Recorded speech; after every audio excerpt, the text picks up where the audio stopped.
प्रिय प्यारे परिवार, प्रिय प्यारे भाइयों बहनों, बच्चों व युवाओं, मैं मर्सिलिना होरो हूँ। आज मार्च का 23वां दिन है, वर्ष का तृतीय चालीसा रविवार।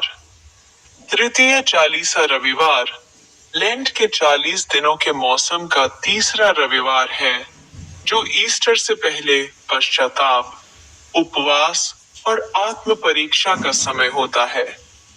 यह ईसाई धर्म में एक महत्वपूर्ण धार्मिक दिन है।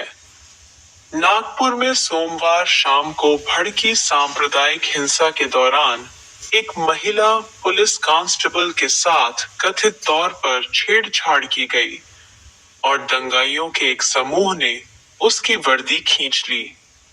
यह घटना मुगल बादशाह औरंगजेब की कब्र से जुड़े विरोध प्रदर्शनों के बाद हुई। महिला पुलिस कांस्टेबल की शिकायत का विस्तृत विवरण गणेश पेठ पुलिस स्टेशन में दर्ज एक प्राथमिकी (FIR) में दिया गया है, जिसकी एक प्रति दे हिंदू के पास है। तृतीय चालीसा रविवार का अर्थ जीवन का जल। इस दिन का मुख्य विषय यीशु मसीह का सामरी स्त्री से कुएं पर वार्तालाप है। यूहन्ना 4:5-42। इस वार्तालाप में यीशु स्वयं को जीवन का जल बताते हैं, जो अनंत जीवन प्रदान करता है। आध्यात्मिक प्यास। यह घटना हमें हमारी आध्यात्मिक प्यास और परमेश्वर की खोज के बारे में सिखाती है। सामरी स्त्री की तरह हम सभी अपने जीवन में कुछ ऐसा खोज रहे हैं जो हमें संतुष्ट कर सके। यीशु हमें बताते हैं कि केवल वही हमारी आध्यात्मिक प्यास बुझा सकते हैं, पश्चाताप और विश्वास। सामरी स्त्री यीशु के शब्दों से प्रभावित होती है और अपने पापों को स्वीकार करती है। वह यीशु पर विश्वास करती है और दूसरों को भी उसके बारे में बताती है। यह घटना हमें पश्चाताप और विश्वास के महत्व को दर्शाती है। परमेश्वर की कृपा। यीशु सामरी स्त्री के साथ बात करते हैं, जो एक बहिष्कृत व्यक्ति थी। यह हमें परमेश्वर की कृपा और सभी लोगों के लिए उनके प्रेम को दर्शाता है। प्रथम बाइबल पद पर बोलें। रोमियो का नाम अध्याय 8 पद संख्या 28 में बोले, और हम जानते हैं कि जो लोग परमेश्वर से प्रेम रखते हैं, अर्थात जो उसकी इच्छा के अनुसार बुलाए हुए हैं, उनके लिए सब बातें मिलकर भलाई ही को उत्पन्न करती हैं।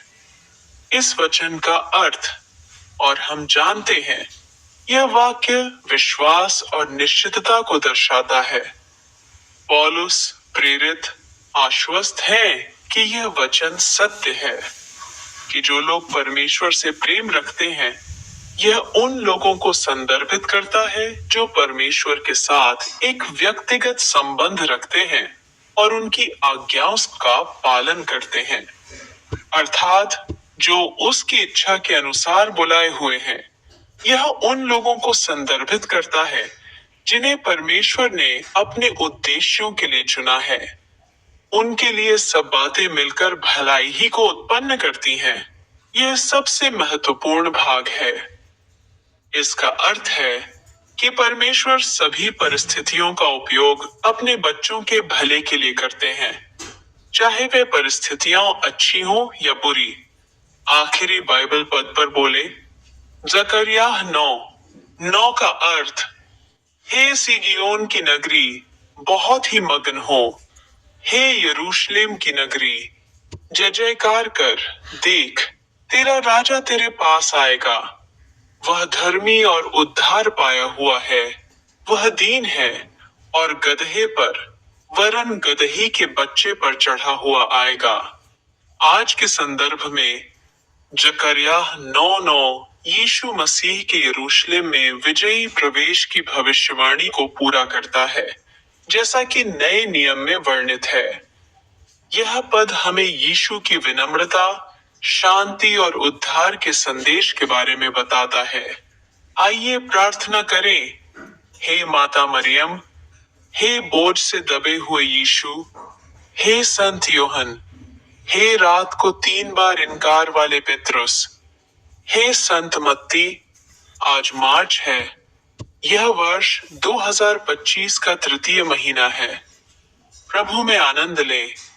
इसका अर्थ है स्वयं ईश्वर में आनंद, प्रसन्नता और संतुष्टि पाना।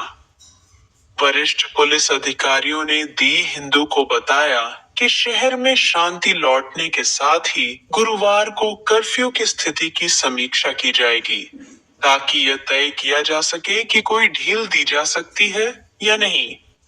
अब तक शहर के 1/3 पुलिस थाना क्षेत्रों में कर्फ्यू लगा दिया गया है। लोगों को केवल बुनियादी जरूरतों के लिए ही बाहर निकलने की अनुमति है। उन्होंने अपने अनुयायियों से उनकी याद में समारोह को दोहराने का आह्वान किया। आमीन। मेरे YouTube चैनल को न भूलें। लोगों को केवल बुनियादी जरूरतों के लिए ही बाहर निकलने की अनुमति है।